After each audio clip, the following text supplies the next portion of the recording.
Laurence Brudet posa le pied sur le sol de Thanravarapur avec ce vertige subtil que connaissent ceux qui, pour la première fois, respirent l'air d'une planète dont on leur a tant parlé, mais que ni les récits ni les images ne parviennent jamais à véritablement transmettre. Avant son départ, son vieil ami Teddy Bellegueule, inépuisable conteur aux allures de baroudeur interstellaire, lui avait vanté cette ville comme la plus belle de toute la galaxie. Elle avait souri alors. Maintenant, elle comprenait. Pour sa part, il lui avait raconté qu'il était venu depuis l'espace, avait dormi d'un sommeil agité et s'était éveillé un peu avant l'atterrissage. Le cœur battant, encore saisi par le rêve étrange d'un lac parfaitement rond, œil immense cerné de montagnes, vestiges effondrés d'une antique caldeira. Il lui avait dit que là, dans les temples de la ville, montait en silence la psalmodie du feu sacré, un feu qui ne s'éteignait jamais. À peine arrivé, la lumière lui parut singulière. L'astre local, plus doré que jaune, projetait des ombres longues, diffuses, avec un éclat presque cuivré. Le soleil touchait sa fin, et la fin d'après-midi déposait un manteau d'ambre sur les façades, les cours, les coupoles. Elle marcha sans se presser jusqu'au quartier impératorial, jusqu'à sa maison saumon, une couleur qu'elle n'aurait jamais choisie sur Antilles, mais qui, ici, s'accordait étrangement aux poiriers en fleurs et aux framboisiers en fruits. La maison en bois sentait la résine chaude et la cire d'abeille. Tout était simple, fonctionnel, mais délicatement pensé. Elle y déposa sa valise, eut une pensée pour Joseph et les garçons, qui ne la rejoindraient que le surlendemain, puis ressortit. Elle n'avait pas de plan, juste marcher, respirer, se laisser saisir. Thanravarapur n'était pas une cité qu'on visitait. C'était une ville qu'on devait laisser entrer en soi. Elle traversa le pont de pierre qui enjambait le fleuve Ardashirap. Là, elle s'arrêta un instant, saisie par le reflet lointain du temple du feu sur les eaux immobiles du lac. 12 colonnes rouge sang, des chapiteaux aux verts et bleus éclatants, et trônant au sommet, l'oiseau Varegna, figé dans sa gloire dorée. Elle eut l'étrange impression d'être à la fois spectatrice et élue d'un rite cosmique dont elle ignorait encore les mots.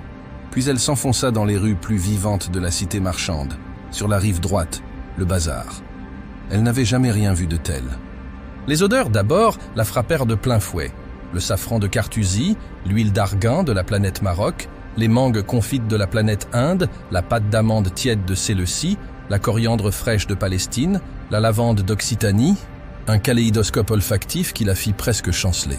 Les étals étaient de véritables alcôves ouvertes sur d'autres mondes.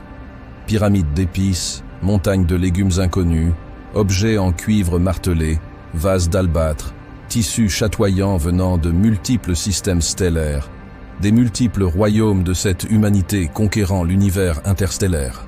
Tout semblait parler à la fois d'ici et d'ailleurs. Un vendeur lui tendit une pomme nacrée de fuflange, presque translucide, auréolée d'un halo rose. Elle mordit. La chair était douce, gorgée de lumière. Le marchand lui adressa une phrase en avestique qu'elle ne comprit pas. Elle répondit en espéranto avec un sourire. Il reprit dans un français doux et chantant, à l'accent flottant entre plusieurs planètes. Ils rirent ensemble. Un peu plus loin, elle s'attarda devant une échoppe de textile. Une étoffe couleur de nuit étoilée, tissée sur Anangui, l'attira comme un chant muet. Elle n'avait pas prévu d'acheter, mais elle l'acheta. Les enfants du quartier couraient entre les étals, riant en avestique, s'excusant dans leur idiome chantant. Une femme vêtue d'ocre chantait en cuisant des galettes. Un vieil artisan taillait des peignes dans de l'ivoire végétal. Un autre vendait du lait fermenté glacé dans des coupes de cornes polies. Un camelot vantait un couteau fabriqué sur Anatolie, garantie inoxydable sur 3 ans. Laurence se sentait légère, flottante, comme si la pesanteur de son quotidien s'était dissoute dans les parfums et la lumière. Le jour déclinait. Le ciel rougissait. Les 2 lunes montaient lentement. L'une, blanche, paisible. L'autre, rouge et vibrante, palpitante comme une menace. Ensemble, elles semblaient murmurer au-dessus de la cité. Elle leva les yeux vers les hauteurs. Les tours du silence se découpaient à l'horizon, austères, noires, éternelles. Il était temps de rentrer. Elle remonta la rue lentement. Une main posée sur l'étoffe étoilée, qu'elle portait maintenant sur les épaules. Devant sa maison, elle s'installa sur le canapé balançoire du perron. La plage de sable noir luisait doucement au loin. Le feu éternel brillait encore. Une ligne d'or dans la nuit qui tombait.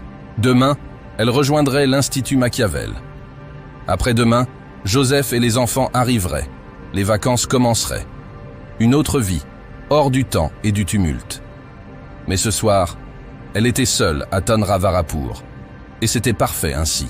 Rien ne laissait deviner qu'à peine 2 jours plus tôt, la Saint-Antonin avait emporté l'humanité vers un nouveau destin, tel ce souffle tiède sur le lac, tel l'appel lointain d'une prière au feu. L'ombre des princes, Chronique des rois roux, tome 1, disponible dès maintenant sur Amazon et en e-book Kindle. Et si tu souhaites en connaître plus sur Laurence Brudet, Teddy Bellegueule et tous ceux qui ont vécu la Saint-Antonin, pense à t'abonner, liker, commenter et partager.